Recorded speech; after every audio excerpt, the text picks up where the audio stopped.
Good evening students. तो हमने पिछली क्लास में देखा समास के अलग अलग भेद और उनके विग्रह कैसे किया जाता है। अब तुम लोगों की परीक्षा में दो तरह के प्रश्न आते हैं। पहला प्रश्न है निम्न समास के विग्रह करके समास के भेदों के नाम लिखिए। यानी कि समास दिया रहेगा, आपको विग्रह करना है, अलग करके लिखना है और उनके भेदों के नाम लिखना है। तुम लोग थोड़ा सा किताब के उदाहरण को ध्यान से देखना, ठीक है। विग्रह कैसे करते हैं, जैसे उदाहरण है, पहला उदाहरण है यश प्राप्त।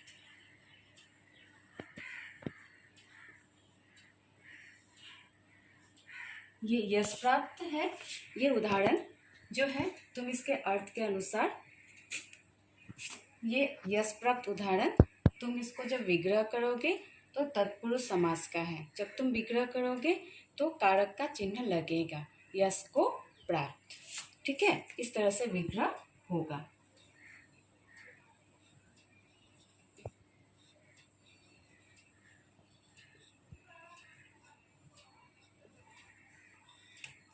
अब यहाँ पे तुमको पता चल रहा है, को लगा है, कारक का चिन्ह लगा है, तो कारक समास का नाम क्या होगा, तत्पुरुष समास। ये हुआ विग्रह और यहाँ पे तुम लिखोगे समास का नाम।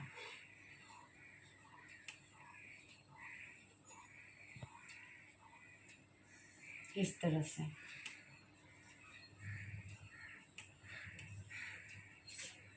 तुम जिस तरह से विग्रह करोगे उसी तरह से समास के भेदों के नाम भी लिखोगे।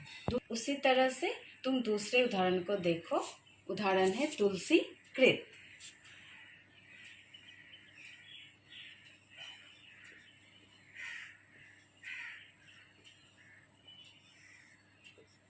तुलसी एक कवि का नाम है और कृत मतलब किया हुआ। कृत संस्कृत शब्द है।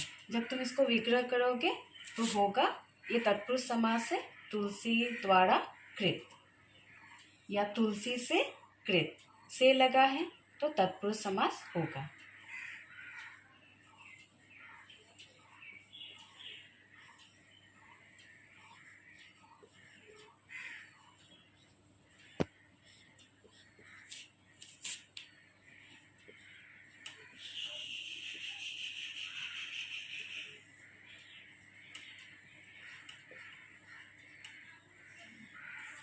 यहाँ पर सिर्फ तत्पुरुष समास ही नहीं रहेंगे, अलग अलग समास भी रहेंगे। दूसरा उदाहरण देखो, जैसे महायुद्ध।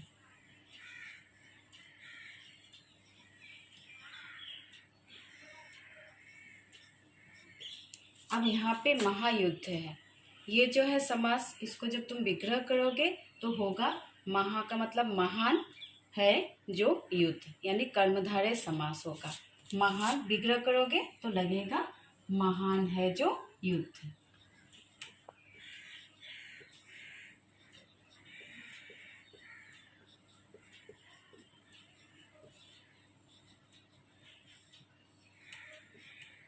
है जो लगा है तो तुमको समझ में आना चाहिए कि ये कर्मधारय समास होगा।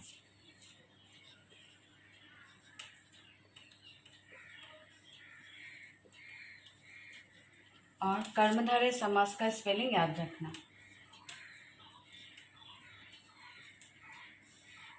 इस तरह से फिर दूसरे उदाहरण में देखो, ठीक है। दूसरा उदाहरण है अधपक्का।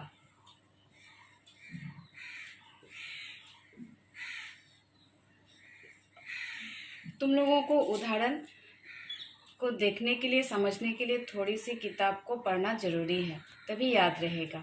अधपक्का जो है, यहाँ पर इसको जब तुम विग्रह करोगे, अध मतलब आधा, पका मतलब कुक्ड, पका हुआ, तो जब तुम लिखोगे तो ऐसा होगा, आधा है जो पका, है जो लग जाएगा।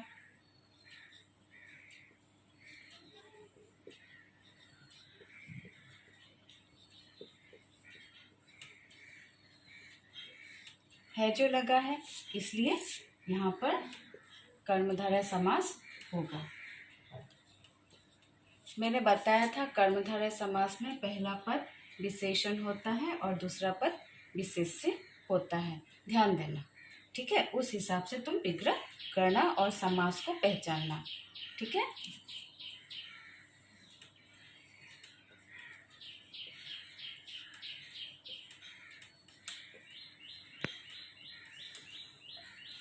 दूसरा उदाहरण, कनक लता।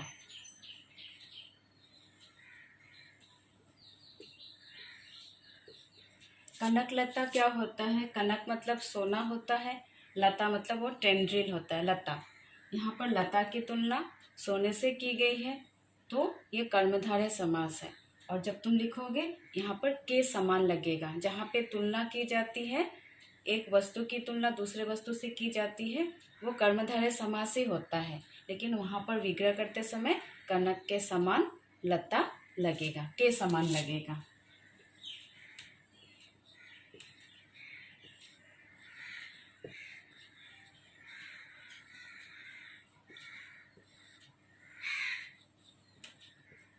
ये भी कर्मधारय समास है।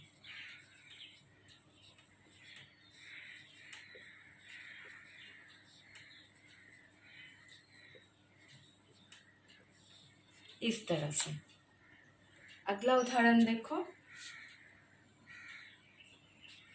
नरसिंह।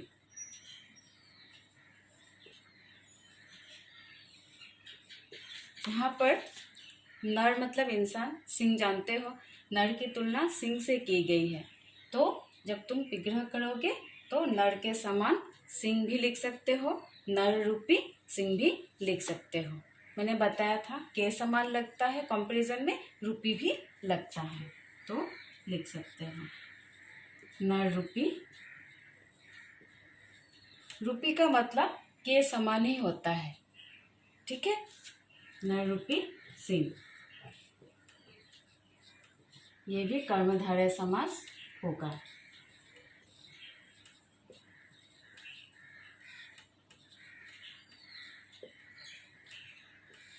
अगले उदाहरण को देखो, वचनामृत। ये भी मैंने कराया है। यहाँ पर भी कंपैरिजन है, वचन की तुलना अमृत से की गई है, अमृत। ठीक है, तो यहाँ पे तुम रूपी लगा सकते हो, वचन रूपी अमृत।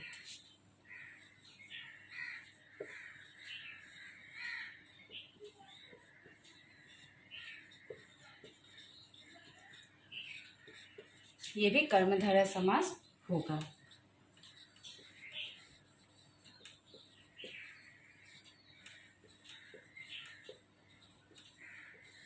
अगला उदाहरण देखो,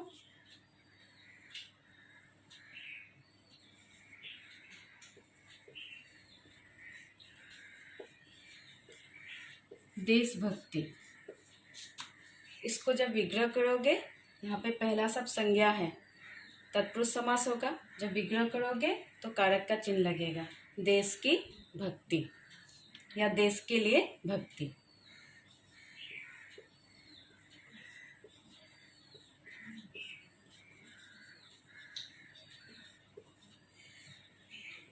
क्या होगा? तत्पुरुष समास।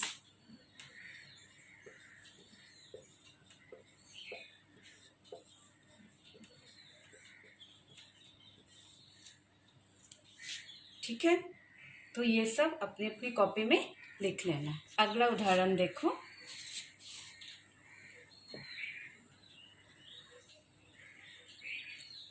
हथकड़ी।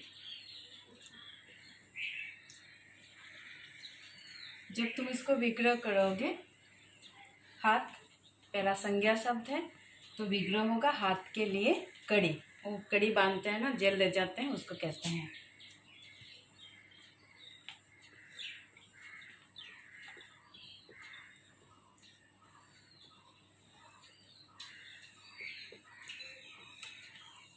तो समास के लिए लगा है, तो समास क्या होगा? तत्पुरुष समास।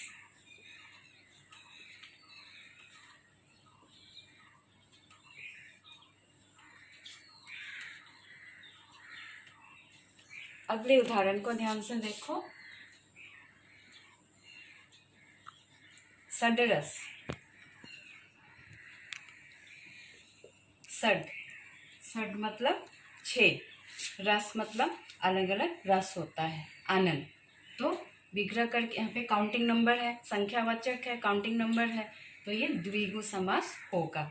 तो जब हम इसको विग्रह करेंगे तो होगा 6 रसों का समूह।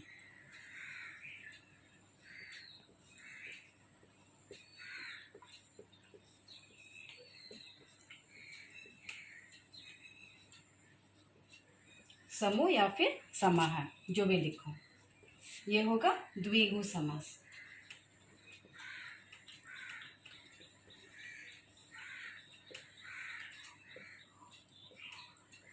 उसके बाद द्विगु समास आसान है, काउंटिंग नंबर आता है, पहचान में आएगा।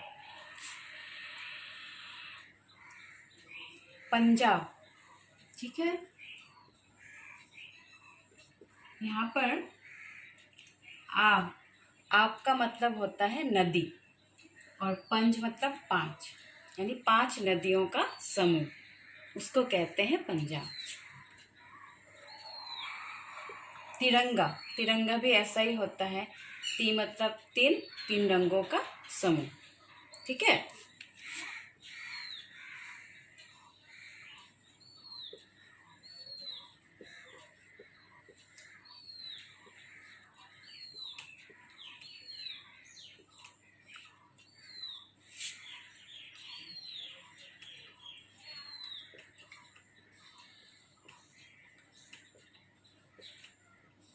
अगले उदाहरण में आओ।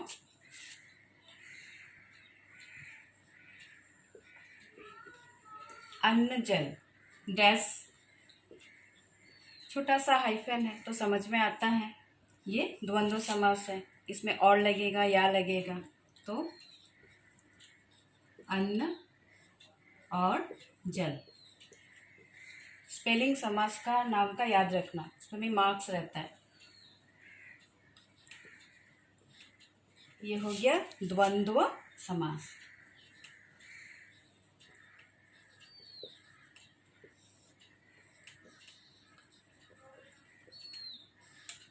ठीक है, अब अगले उदाहरण में आओ, वो है बहुब्रीहि समास का। गिरिधर,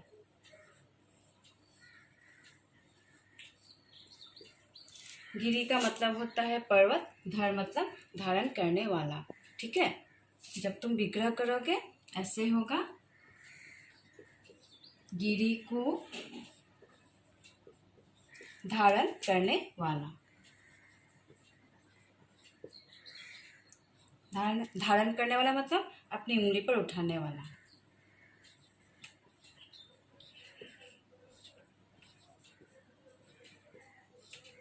इसका विग्रह का 2 तरीका है, गिरि को धारण करने वाला या फिर गिरि को धारण किया है जिसने। अगर जिसने लगाते हो तो अर्थात करके कृष्ण लिखना, अगर वाला लगाते हो तो ब्रैकेट में कृष्ण लिखना, इस तरह से।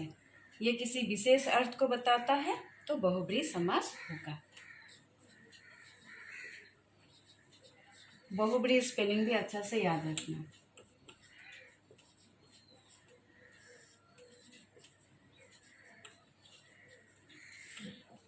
ठीक है, अगला उदाहरण देखो।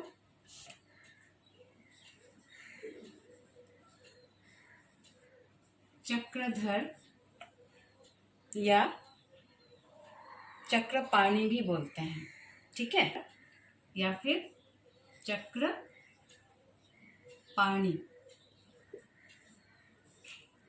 Same meaning. पाणी मतलब हाथ में, धर मतलब धारण किया, ठीक है।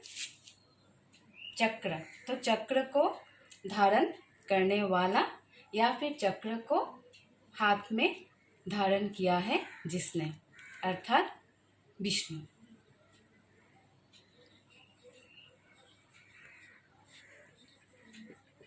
शॉर्ट में लिख लो, चक्र को धारण करने वाला।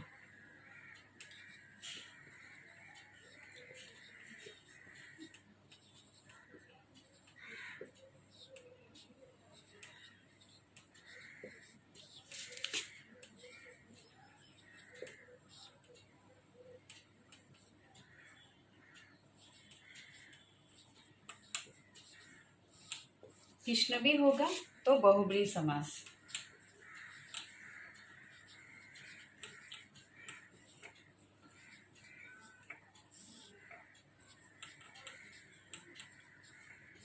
ठीक है, अब अगले उदाहरण को देखो।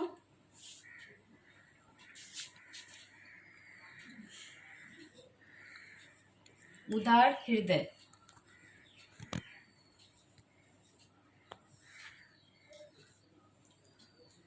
इसको विग्रह करोगे तो उदार है हृदय जिसका।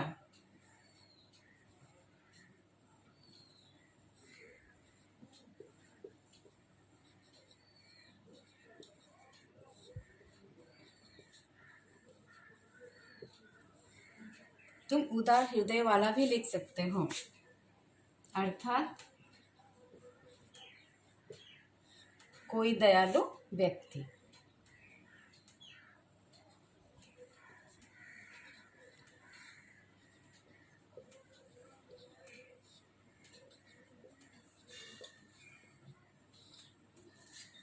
ठीक है, ये भी बहुब्रीहि समास होगा।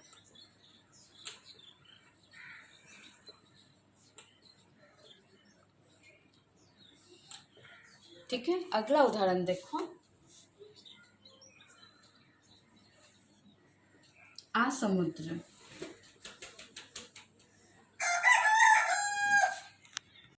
आसमुद्र, जब इसको विग्रह करोगे, यहाँ पे पहला जो शब्द है वो अव्यय है आ, और समुद्र आजीवन मिला था ना, जीवन भर, आमरण, ठीक है, मरण तक, तो आसमुद्र जो होगा समुद्र तक। इसके अर्थ के अनुसार विग्रह करेंगे, समुद्र तक। ये होगा अव्ययी भाव समास। ठीक है,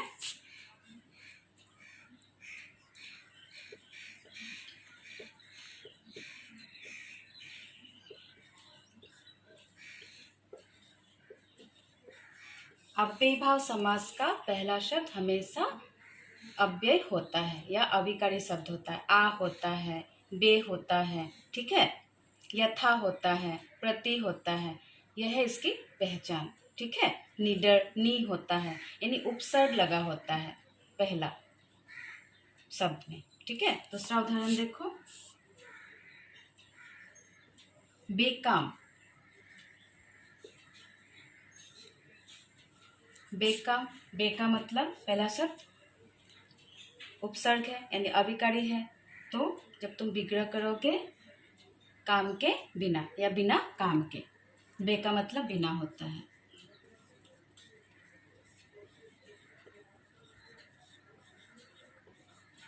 ये भी होगा अव्ययी भाव समास। अव्ययी भाव समास का स्पेलिंग भी याद रखना।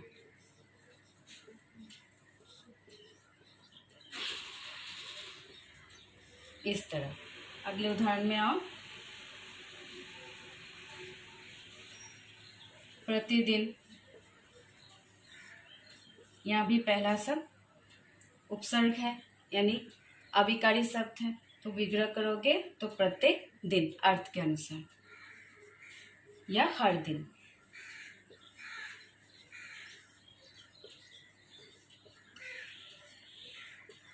ये अव्ययी भाव समास होगा।